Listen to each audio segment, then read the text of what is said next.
وقت وحين وصل وسلم على سيدنا محمد حتى ترث الأرض ومن عليها وأنت خير الوارثين وصل وسلم على سيدنا محمد وعلى آله وصحبه أجمعين. ولقد أشرت لنعت من أوصافه تحيي القلوب تهيج الأشجان والله قد أثنى عليه فما يساوي القول منا أو يكون ثنانا لكن حبا في السرائر قد دعا لمديح صفوة ربنا وحدانا وإذ امتزجنا بالمودة ها هنا نرفع أيدي فقرنا ورجانا للواحد الأحد العلي إلهنا متوسلين بمن إليه دعانا مختاره وحبيبه وصفيه زين الوجود به الإله حبانا يا ربنا يا ربنا يا ربنا بالمصطفى اقبلنا أجب دعوانا أنت لنا يا ذخرنا في هذه الدنيا وفي أخرانا أصلح لنا الأحوال واغفر ذنبنا ولا تؤاخذ ربي إن أخطانا واسلك بنا في نهج طه المصطفى ثبت على قدم الحبيب خطانا أرنا بفضل منك طلعة أحمد في بهجة عين الرضا ترعانا واربط به في كل حال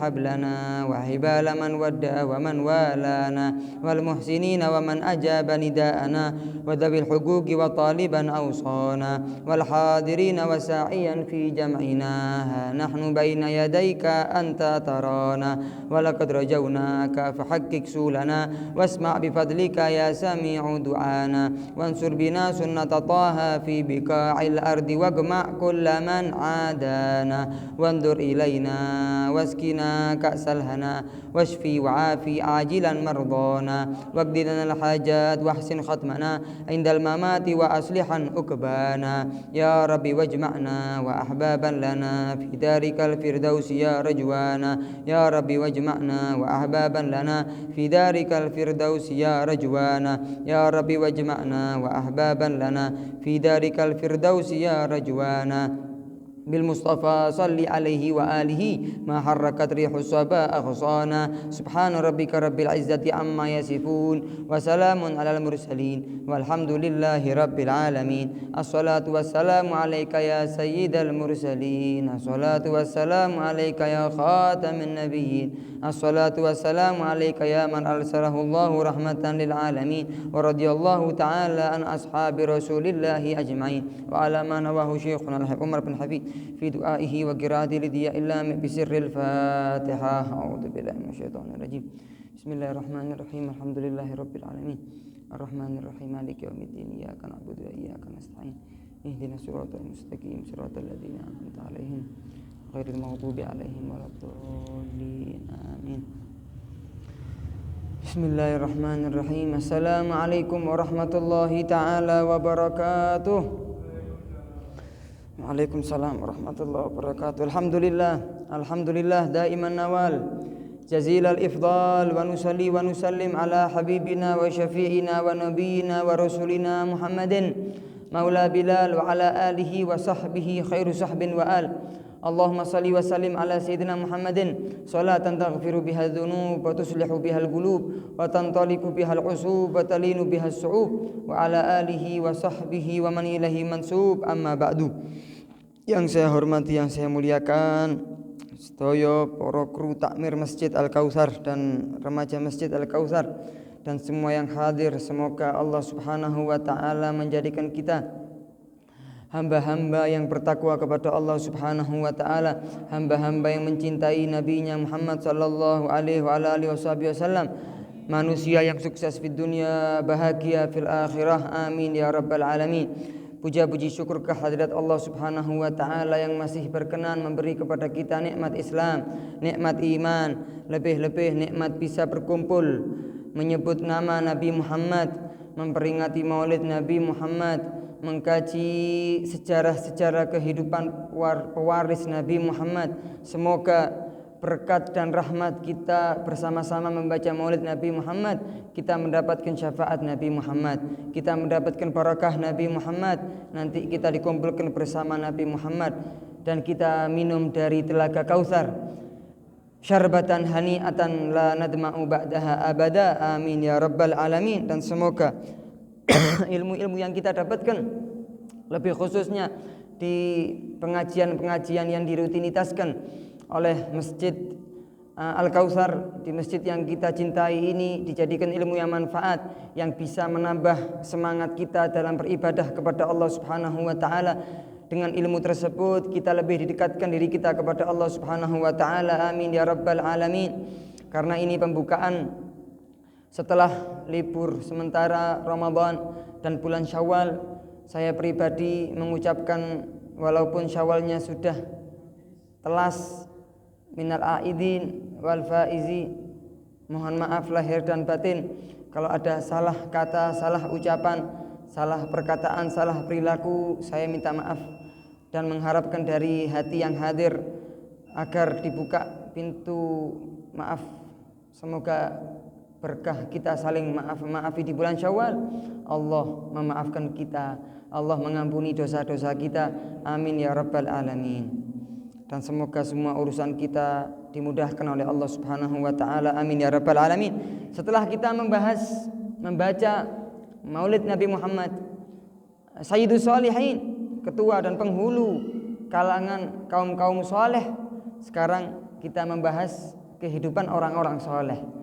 Seperti yang sering kita dengarkan, inda dzikris shalihin tanzilur rahmah. Ketika di suatu majelis, suatu perkumpulan, suatu bareng-bareng duduk disebutkan di perkumpulan tersebut sejarah kehidupan, sifat, kalam-kalam mutiara orang-orang saleh. Di perkumpulan tersebut dicucuri rahmat oleh Allah Subhanahu wa taala. Setelah penghulu kaum shalihin kita sebuti dengan membaca Maulid, sekarang kita membahas sejarah kehidupan orang-orang saleh. Dalam mengkaji kitab Syarhul Ainiyah yang dikarang oleh Al-Habib Ahmad bin Zain Al-Habsyi, yaitu salah satu murid favorit Al-Habib Abdullah bin Alwi Al-Haddad Shahibur Ratib. Itu beliau menyebutkan setelah membahas manaqib Syekh Al-Ajami, beliau membahas salah seorang tabi'in yang bernama Imam Hasan bin Thabit Al-Bunani. Dalam pengajian ini insyaallah kita bahas dua sejarah kehidupan orang-orang soleh. Badhe adzan mau rumiyin apa mboten? Mau adzan dulu atau tidak? Apa gak adzan? Monggo. Kalau adzan dulu.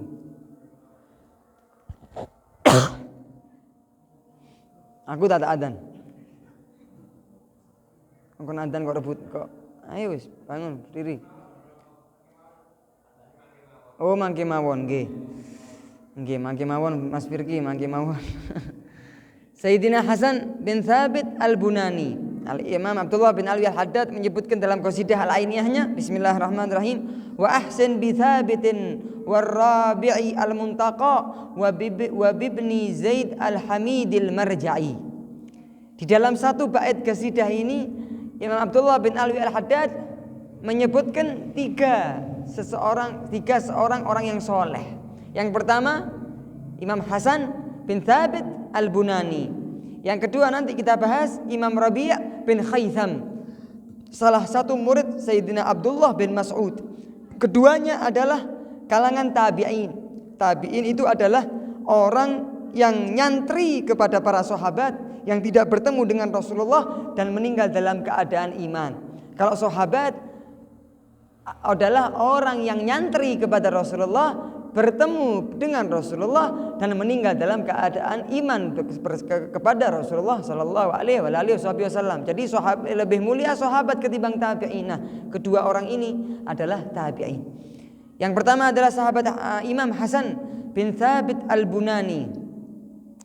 Imam Hasan bin Thabit Al-Bunani, Masya Allah, beliau tinggal di kota Basrah, kota Irak. Lebih pasnya di kota Irak, negara Irak.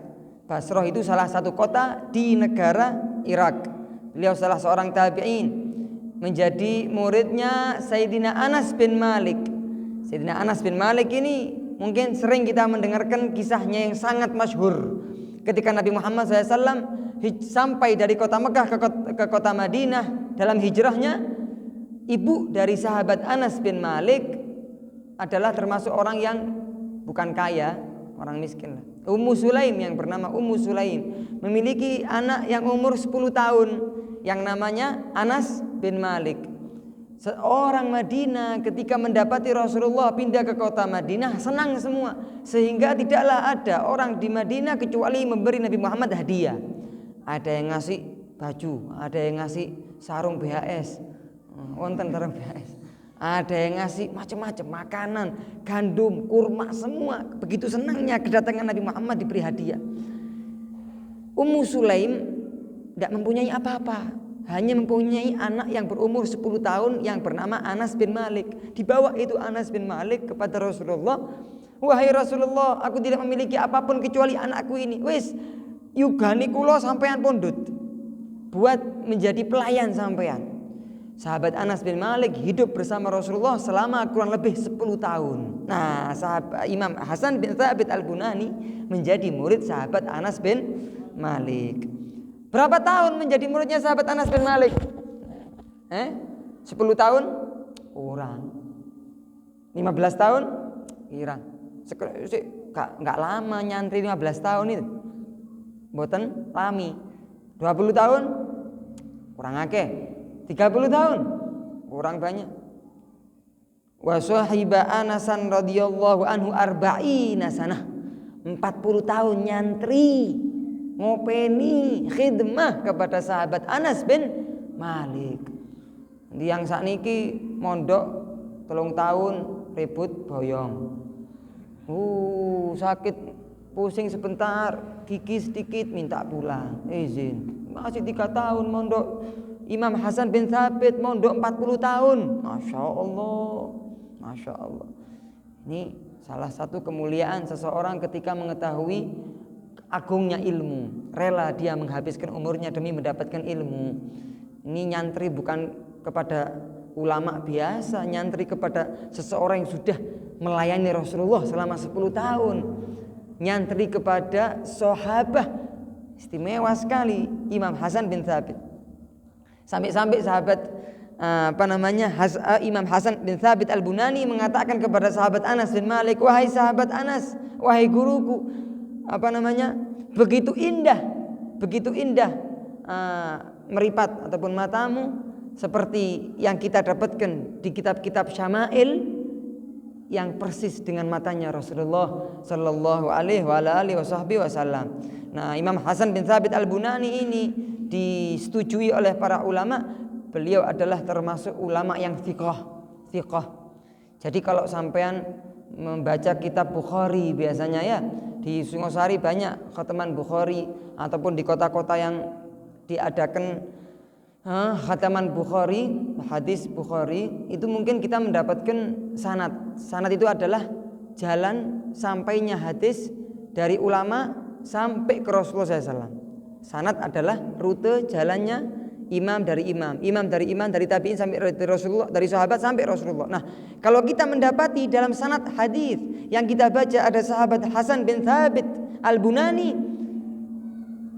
pasti hadisnya sahih. Karena Sayyidina Hasan bin Thabit adalah orang yang thiqah, orang yang jujur, orang yang amanat, orang yang soleh. Masya Allah. Jadi seperti itu. Tadi adzan? Betul. Nah, beliau ini tinggal termasuk orang yang paling semangat dan giat beribadah kepada Allah yang ada di kota Basrah. Meninggal pada tahun 127 Hijriah.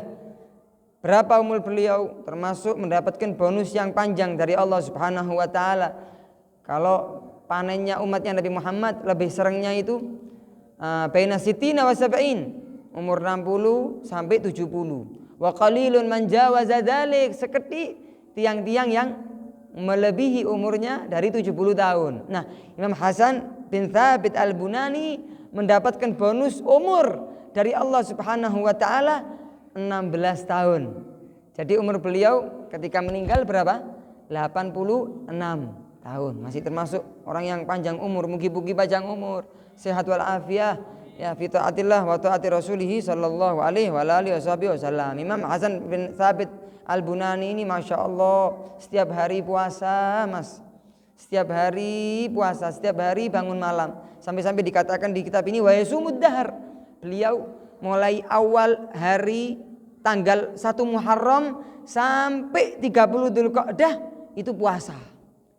Kalau kita mendengarkan kalimat puasa dahar, itu maknanya adalah puasa setahun full, kecuali hari raya, Idul Fitri, Idul Adha, hari tasyrik.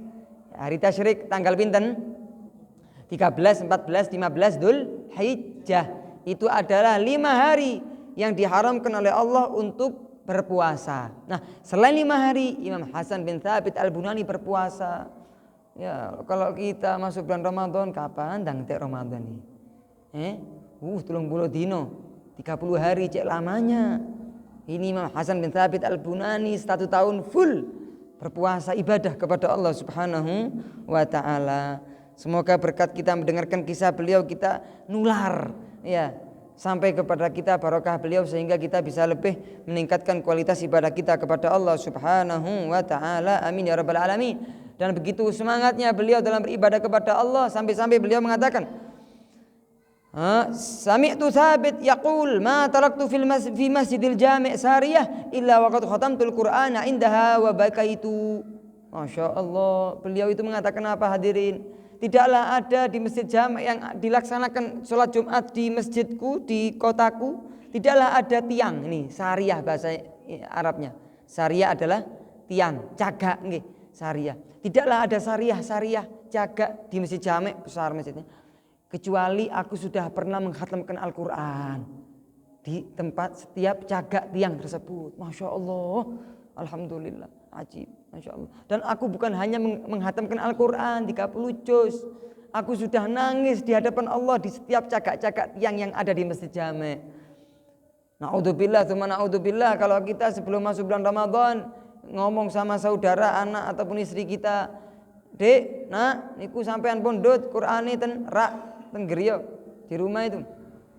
Qur'annya sudah penuh dengan debu. Kita boikot Qur'annya Allah Subhanahu wa taala. Ramadan kita baca 10 hari pertama alhamdulillah dapat 5 juz, dapat 6 juz, 7 juz. Wis mulai setengah Ramadan kandas. Kandas. Lemah itu semangat ibadah kepada Allah. Kalaupun enggak lemah tetap sampai riaya, masya Allah, istiqamah baca Al-Quran, alhamdulillah. Bagaimana keadaan setelah kita senang-senang bahagia ketika memasuki hari raya Idul Fitri sampai sekarang ini? Bagaimana keadaan kita sama membaca Al-Quran? Yang mana membaca Al-Quran adalah paling afdolnya ibadah umat Nabi Muhammad kepada Allah Subhanahu wa taala. Ibadah kata, Pak. Paling afdolnya apa? Qiraatul Quran, maos Al-Quran. Imam Hasan bin Thabit Al-Bunani begitu dekatnya kepada Allah berkat sering dia menghatamkan Al-Quran. Sampai-sampai mengatakan setiap cagak tiang di masjid sudah aku hatamkan di dalamnya Al-Quran. Sama seperti Al-Habib Abdullah bin Husain bin Tahir yang mungkin kita hafal kasidahnya. Ya Rabbana tarafna bi annana iktarafna wa annana asrafna ala ladha ashrafna. Itu beliau gadah geriau ten Hadramut. Pernah kita saya masuk ke rumah beliau, Abdullah bin Husain bin Tahir. Ini itu rumahnya tingkat ada tangganya. Mboten wonten lift ya zaman biyen nggih. Mboten wonten lift, ada tangganya itu. Beliau mengatakan tidaklah ada badukan ataupun tangga di rumahku kecuali aku sudah menghatamkan Al-Quran di setiap tangga. 1, 2, 3, 4 sudah aku hatamkan Al-Quran. Bayangno Pak, masya Allah. Si cik kobere maos Al-Quran ten di tangga itu. Al-Habib Ahmad bin Muhammad Al-Muhdar, abah dari Habib Muhammad Al-Muhdar yang ada di kota Surabaya. Mungkin kita pernah ziarah. Kalau kita ke Ampel ada Gubah Ampel. Ada makamnya Habib Muhammad bin Idrus Al-Habsyi. Sebelah nomor 2-nya sebelah kiri kalau kita ngadep Habib Muhammad bin Idrus, sebelah 2 sebelah kiri itu namanya Habib Muhammad bin Ahmad Al-Muhdar. Nah, abah dari Habib Muhammad yang ada di kota Surabaya itu namanya di Habib Ahmad Al-Muhdar yang berada di kota Hadramut. Lebih parah dari sahabat Hasan bin Thabit, lebih istimewa dari Habib Abdullah bin Husain bin Tahir. Beliau menghatamkan Al-Quran, bayangno, sampai mirengaken aja sampai lali ten manah itu. menghatamkan 1000 kali Al-Quran, bukan di rumahnya, bukan di masjidnya Allah, akan tetapi di kuburannya. Allahumma sholli ala Muhammad. Jadi sebelum dia meninggal dikeduk, digali itu kuburan yang bakal ditinggali oleh Habib Ahmad Al-Muhdhar. Setiap hari masuk kuburan, baca Al-Quran sampai hatam 1000 kali. Bayangkan. Kita dalam keadaan sehat, di rumah, masjid, Masya Allah, Alhamdulillah. Ya, setahun berapa kali kita hatam Al-Quran? Ramadan hatam Al-Quran sekali, Alhamdulillah. Awal-awal Ramadan saya niat menghatamkan Al-Quran 3 kali, 4 kali, gak sekali ataupun gak hatam. Wah, timbang gak niat ya, ditakoi. Timbang gak niat beb, cari ini majelis taklim niku niat tok angsal ganjaran.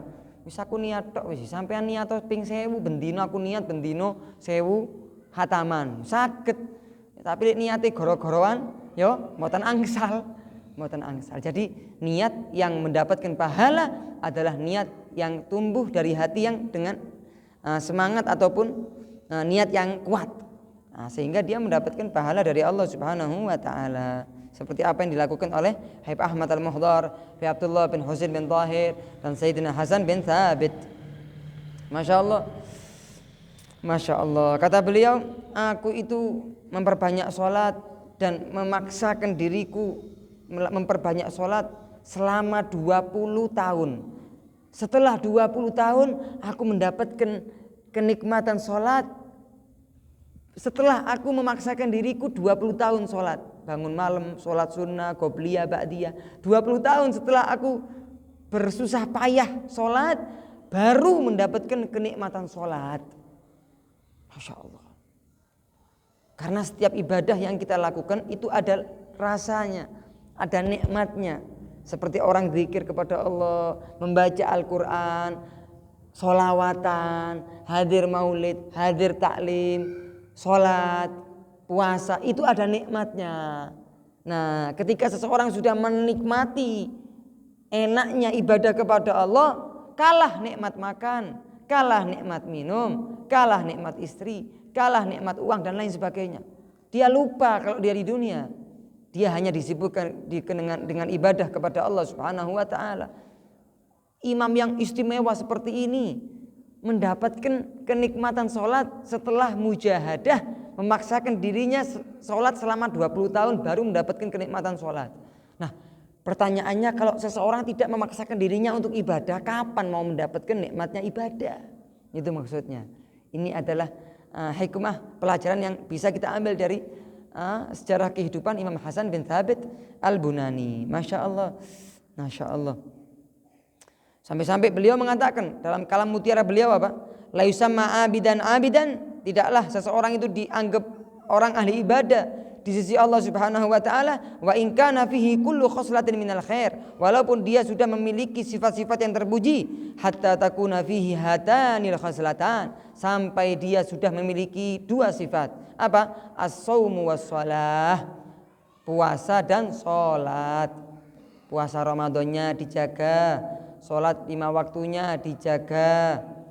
Maksudnya Imam Hasan bin Thabit bukan hanya puasa Ramadan, bukan hanya sholat wajib 5 waktu, akan tetapi adalah yakni as-sholatul katsirah was-shaumul katsir. Semua orang muslim melaksanakan 5 waktu, sholat 5 waktu. Semua orang muslim insya Allah melaksanakan 30 hari puasa Ramadan. Yang dimaksudkan di sini adalah tidaklah seseorang dianggap ahli ibadah kecuali kalau dia banyak sholatnya. Bukan hanya sholat 5 waktu, dan juga banyak puasanya. Karena nanti di surga itu pintunya banyak, hadirin. Pintu-pintu surga itu banyak. Surga ada 8. 1, 2, 3, 4, 5, 6, 7, 8. Setiap surga itu pintu-pintu agar kita bisa masuk ke surga itu banyak sekali. Kalau pintunya masjid ini 1, 2, 3, mungkin 4 ataupun 5. Ya. Karena mungkin yang masuk mungkin berapa? 1000, 2000. Enggak butuh banyak masjid pintunya. Tapi kalau masjidnya besar sekali, butuh pintu banyak karena menampung orang yang banyak. Nah, kalau masjid yang banyak, yang besar, pintunya mungkin banyak, bagaimana gerangan kalau surga? Yang mana? Yang mana? Lebarnya surga seperti lebarnya 7 lapis langit, 7 lapis bumi. Lebarnya, panjangnya, lebarnya surga. Jadi kan ini persegi 4. Ada lebar, ada panjang. Di mana-mana yang lebar sama yang panjang itu lebih panjang yang mana? Yang panjang apa yang lebar? Yang panjang. Nah, ini lebarnya surga seperti lebarnya 7 lapis langit dan 7 lapis bumi. Lebarnya seperti itu, panjangnya surga seberapa? Nah, kalau pintunya 2, 3, 4, ya rebutan ya nopo badhe mlebet swarga. Begitu banyak manusia yang bakal masuk surga. Jadi pintu, maksudnya apa? Pintu surga itu sangat banyak. Nah, salah satu pintu surga itu, setiap pintu ada namanya. Salah satu pintu surga itu ada namanya Rayyan. Babur Rayyan. Apa itu Babur Rayyan? Disebutkan di hadisnya Rasulullah, inna fil jannati babun yuqalu lahu babur Rayyan. Sesungguhnya di surga itu ada pintu yang namanya pintu Rayyan. La yadkhuluha illa shaimun. Tidaklah masuk dari pintu Rayyan yang dimuliakan oleh Allah, pintunya dimuliakan, yang masuk lewat pintu itu dimuliakan oleh Allah, kecuali orang yang banyak puasa. Seperti yang dikatakan oleh Imam Hasan bin Thabit Al-Bunani. Allah mengkhususkan pintu Ar-Rayyan untuk orang yang banyak puasa. Puasa Ramadan juga puasa sunnah, seperti puasa hari Arafah, puasa hari 6 hari ketika Syawal, puasa Tarwiyah, puasa 3 hari setiap bulan, Ayyamul Bid, Ayyamus Sud. Ya, kemudian puasa 10 hari awal di bulan Muharram. Puasa apa lagi? Senin Kemis, itu diperbanyak. Itu agar kita bisa masuk lewat Babur Rayyan. Ya, Masya Allah. Seperti Nabi kita Muhammad, kalau sudah hari Senin itu sering sekali, hampir setiap hari Senin beliau itu berpuasa, karena pada hari itu beliau dilahirkan ke dunia ini. Nah, Masya Allah. Nah, orang yang banyak sholatnya, orang yang banyak puasanya, baru dia orang yang ahli ibadah. Orang yang ahli ibadah. Pernah ada diceritakan Sayyidina Hasan bin Thabit Al-Bunani mempunyai saudara laki yang bernama Muhammad bin Thabit Al-Bunani. Itu pernah bercerita Sayyidina Muhammad bin Thabit Al-Bunani, ya, ketika aku nalkin saudaraku ini,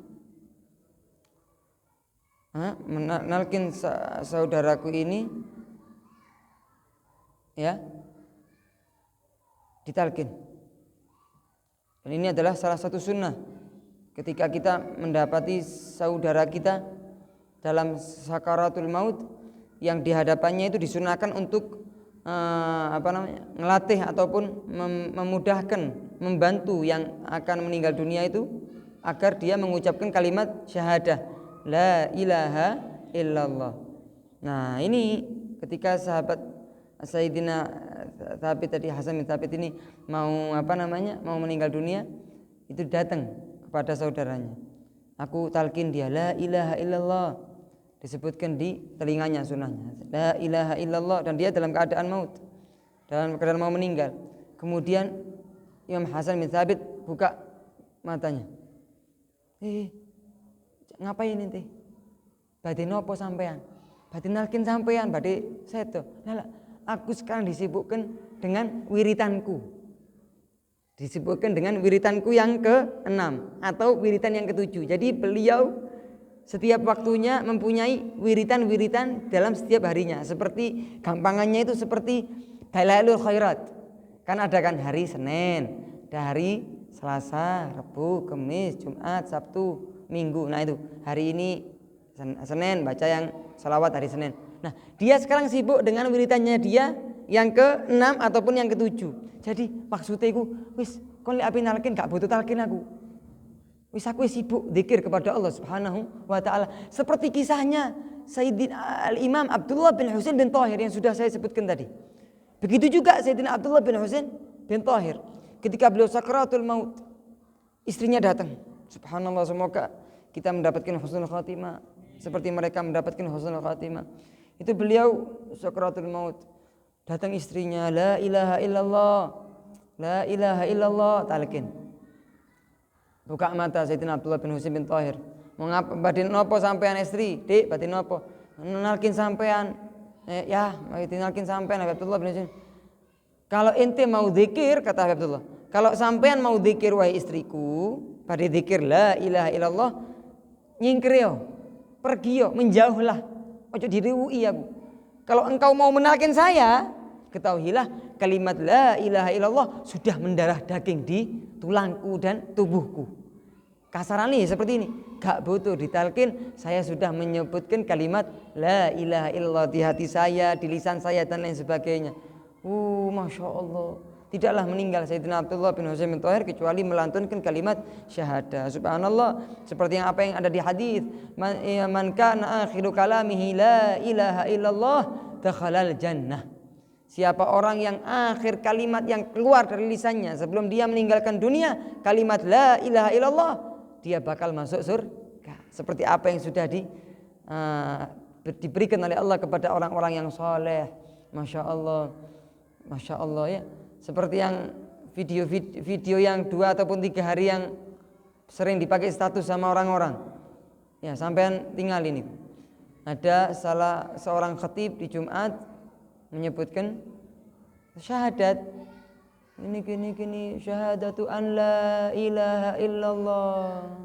Rudak di mimbar salat Jumat. Kira-kira husnul khotimah apa mboten? Plus itu super husnul khotimah niku. Masya Allah. Tidaklah kita nanti meninggal dalam keadaan husnul khotimah memperbanyak kalimat melantunkan kalimat la ilaha illallah, kecuali dalam hidup kita memperbanyak la ilaha illallah, baru nanti kita diberi rezeki seperti itu oleh Allah Subhanahu wa taala. Pernah ada cerita. Saya mendapatkan cerita ini dari guru saya Habib Umar bin Hafid. Ketika Roha itu menceritakan salah satu kisah seorang sholihin yang ada di kota Sewun, di kota Hadramut, dekat dari kota Tarim. Pernah ada salah seorang ulama di majelis taklim seperti ini menceritakan hadis yang sudah saya sebutkan tadi. Maka na akhiru kalamihi minad dunya la ilaha illallah dakhala jannah. Siapa orang yang terakhir kalimat yang keluar dari lisannya itu la ilaha illallah, dia bakal masuk surga. Ketika dia menerangkan hadis itu, dia mengatakan, "Maka na akhiru kalamihi minad dunya la ilaha illallah." Sempurna atau belum hadisnya? Belum sempurna kan? Dakhala jannahnya belum disebutkan oleh kiai tadi, ya syekh tadi. Ketika melantunkan kalimat la ilaha illallah, inna lillahi wa inna ilaihi, yang meneruskan hadisnya siapa? Yang hadir. Dakhalal jannah, melebet surga. Masyaallah. Jadi beliau mempraktekkan hadisnya Nabi Muhammad. Masya Allah.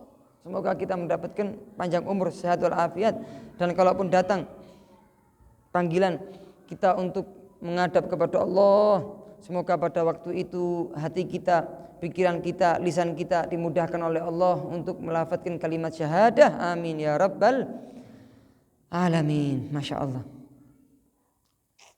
Naam. Pernah pada suatu hari ini sahabat Imam Hasan bin Thabit al-Bunani itu operasi mata, karena matanya sudah rabun dan sakit sudah. Kata dokter, ya pasien, wahai pasien Imam Hasan ini, aku bisa menjamin kepadamu kesehatan meripat Anda, penglihatanmu dengan satu cara. Tak jamin kau bakal gak sakit lagi. Nopo niku? Ojo nangis. Jangan nangis. Jangan menangis. Gak boleh nangis. Imam Hasan bin Thabit al-Bunani agar dia mendapatkan kesehatan untuk matanya. Gak boleh nangis. Tidaklah, kata beliau, jawabannya apa? Tidaklah ada kebaikan di agama seseorang kalau dia tidak menangis takut kepada Allah Subhanahu wa taala. Enggak apa-apa aku sakit, pokoknya aku terus menangis kepada Allah Subhanahu wa taala. Masya Allah. Lihat yang sakniki, ya Allah, sakit sedikit, yang enggak bisa kena air badannya, yang badannya itu harus dikasih air, gak sembahyang 1 hari, 2 hari, 3 hari. Apa? Oh nanti kalau kena air apa? tambah gak sembuh-sembuh. Lho wonten tayamum, gak tayamum. Masya Allah. Sholat ini nggak mungkin gugur kecuali kalau orang tersebut sudah datang takdirnya dia disolati. Lah ini dia sakit apa, sakit yang walaupun nggak bisa wudhu dia bisa tayamum. Kenapa dia nggak sholat? Masya Allah. Ya, tak jamin sampean waras meripate. Gak gelem waras aku, pokoknya aku gak gelem nangis. Itu kata Imam Hasan bin Thabit Al-Bunani. Begitu agungnya takut beliau kepada Allah Subhanahu wa ta'ala. Nah, ini sedikit dari pembahasan manaqib beliau. Nah, pembahasan yang kedua adalah Imam Rabi' bin Khaitham dari kalangan tabi'in. Beliau adalah tinggal di kota Kufah, di kota Irak. Salah seorang tabi'in yang sangat dimuliakan oleh Allah Subhanahu wa ta'ala, meninggal pada tahun 63 Hijriah. Muridnya sahabat Abdullah bin Mas'ud. Masya Allah. Itu beliau dikasih ujian oleh Allah Subhanahu wa ta'ala sakit stroke. Setengah dari badannya tidak bisa bergerak. Kemudian ditanya sama dokter, masuk IGD wonten IGD nggih. Ditanyai sama dokter, kau mau sembuh ta? Sampean kepingin sembuh ta wahai Rabi bin Khaitham? Ya mau. Kenapa? Ya kesembuhan itu pasti ada, saya yakin. Tapi saya ketika ingin sembuh, saya teringat dengan kaum Ad yang dihancurkan oleh Allah, kaumnya Nabi Hud. Dan aku ingat kaum Samud, umatnya Nabi Saleh. Ya, mereka itu mempunyai penyakit yang sangat banyak dan mereka mempunyai dokter. Sekarang pertanyaannya, saya pikirkan itu apa? Dokter yang mengobati kaum-kaum yang dulu sekarang ada atau tidak? Enggak ada kan? Kaum-kaum itu masih ada atau tidak? Walaupun mereka sudah sehat, tidak ada. Ya wis, aku ridho dengan sakitku ini. Yo opo? Tiang singen iku yo nopo? Sakit kita kalau sakit sedikit bingung, dan wajib kita menjaga diri kita. Tapi bagaimana hati mereka? Ridho atas takdirnya Allah, syukur dalam keadaan kondisi apapun. Ya, dokter, pasien, orang yang sehat, orang yang sembuh, orang yang sakit semua bakal meninggal. Wis aku ridho dengan sakit strokeku ini, aku gak kapene berobat. Wis aku ridho. Masya Allah. Ajib. Ini orang-orang yang aneh ini, orang-orang yang istimewa, orang-orang yang langka. Jarang kita mendapati sosok pribadi orang-orang seperti mereka. Nah, kalaupun kita nggak bisa seperti mereka, tiru sedikit dari apa keistimewaan mereka. Semoga dengan kita meniru kehidupan mereka, kita dikumpulkan oleh Allah Subhanahu wa ta'ala bersama mereka. Itu pernah pada suatu hari Imam Rabi bin Khaitham itu berkata dengan murid-muridnya, wahai murid-muridku, apakah kalian mengetahui apa itu hakikat penyakit? Apa itu hakikat obat? Apa itu hakikat kesembuhan? Apakah kalian mengetahui hakikat obat, penyakit dan kesembuhan? Muqalula, boten ngertos wahai Imam, tidak tahu kita. Dikatakan ad-da'u ad-dzunub. Hakikat dari penyakit itu bukan sakit gigi, bukan sakit demam, bukan sakit apapun, akan tetapi hakikat penyakit seseorang itu ketika dia mempunyai dosa. Subhanallah. Jadi ketika kita mempunyai dosa, kita sakit. Kalau sakit butuh obat. Apa obatnya? Wadawa al-istighfar.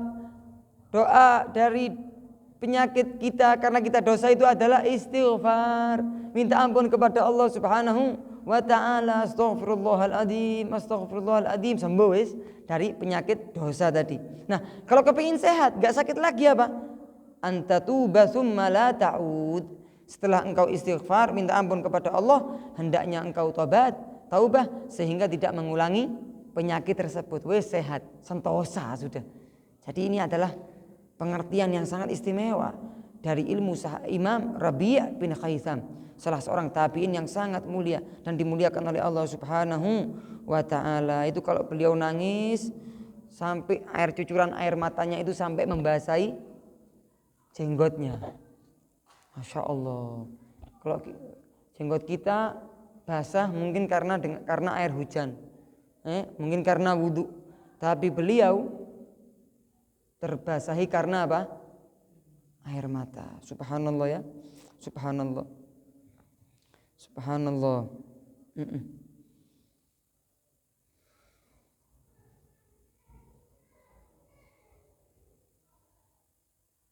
Beliau itu ketika mendapatkan dikasih musibah itu tadi, stroke, walaupun dalam keadaan stroke, setiap dengar hayya 'alas shalah, hayya 'alal falah, pergi dari rumahnya ke masjid untuk melaksanakan sholat berjamaah.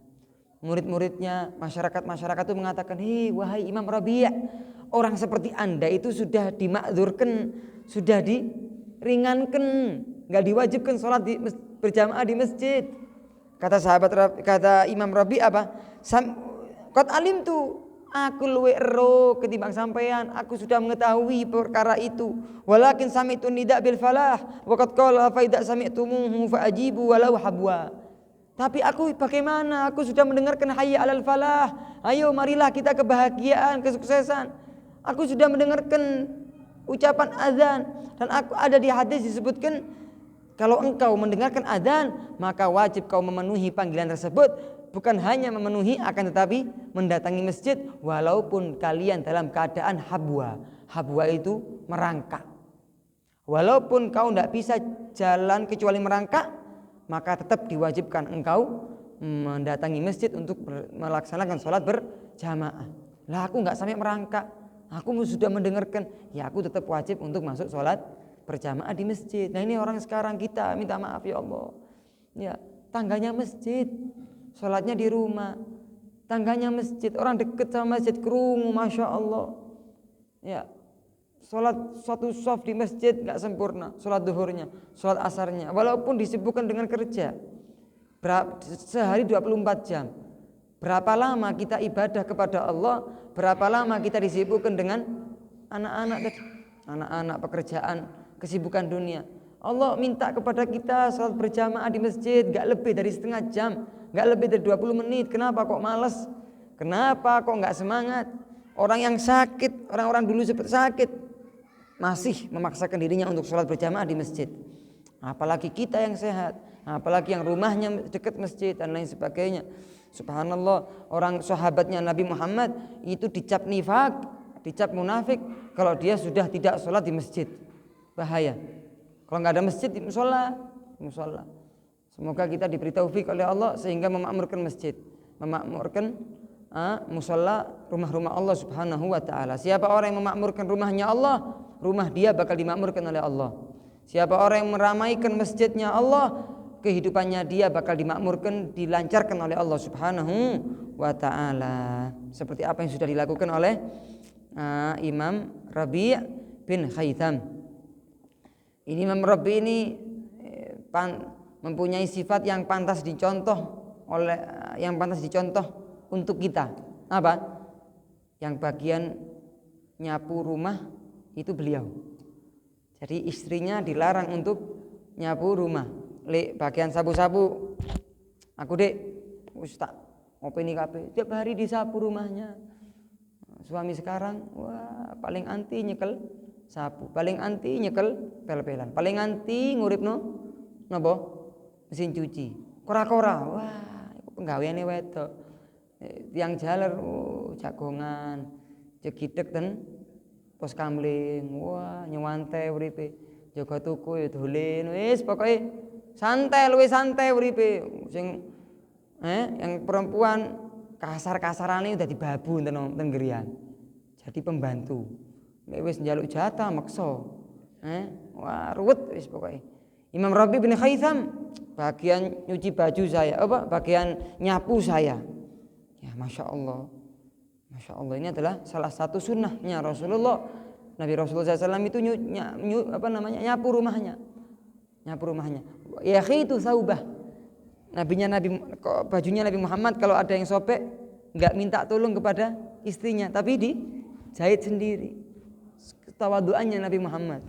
Kalau sudah sandalnya Nabi Muhammad yang mulia lepas, copot, nggak dimasukkan ke reparasi, tempatnya servis, nggak nyuruh istrinya, di sendiri. Wa yakhsifu na'lah, dijahit tadi, sandalnya beliau. Ini adalah salah satu figur yang wajib dan pantas kita contoh sebagai umatnya dan sebagai pecinta kaum-kaum sholihin. Semoga dengan kita mendengarkan kisah-kisah kaum sholihin, kita dijadikan oleh Allah orang-orang yang sholihin, ya.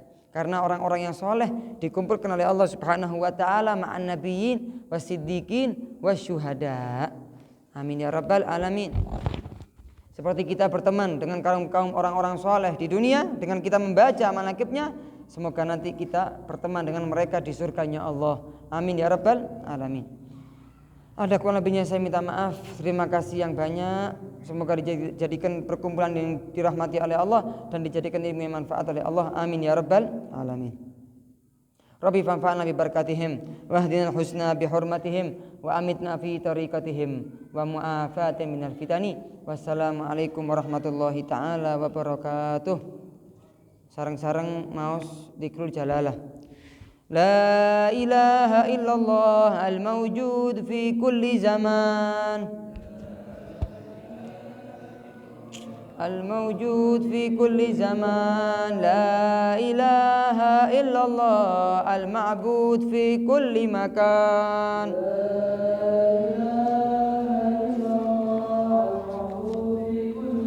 كان لا إله إلا الله المذكور بكل لسان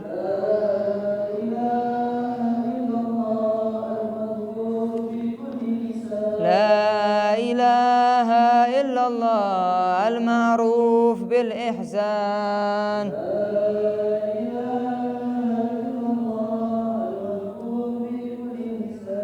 لا إله إلا الله كل يوم هو في شان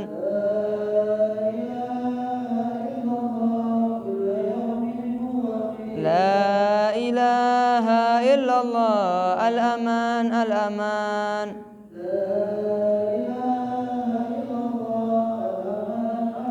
من زوال الإيمان ومن فتنة الشيطان يا قديم الإحسان كم لك علينا من إحسان إحسانك القديم يا حنان يا منان يا رحيم يا رحمن يا غفور يا غفار اغفر لنا وارحمنا وأنت خير الراحمين. على هذه النية وكل النية من نية صالحة بسر الفاتحة. أعوذ بالله من الشيطان الرجيم. بسم الله الرحمن الرحيم. الحمد لله رب العالمين الرحمن الرحيم مالك يوم الدين إياك نعبد وإياك نستعين اهدنا الصراط المستقيم صراط الذين أنعمت عليهم غير المغضوب عليهم ولا الضالين. يا ربنا بأننا اقترفنا وأننا أسرفنا على لظى أشرفنا فتب علينا توبة تغسل لكل هوبة واستر لنا العورات وأمين الروعات واغفر لوالدينا ربي ومولودينا والآل والإخوان والسائر البلاد وكل ذي محبة أو صحبة والمسلمين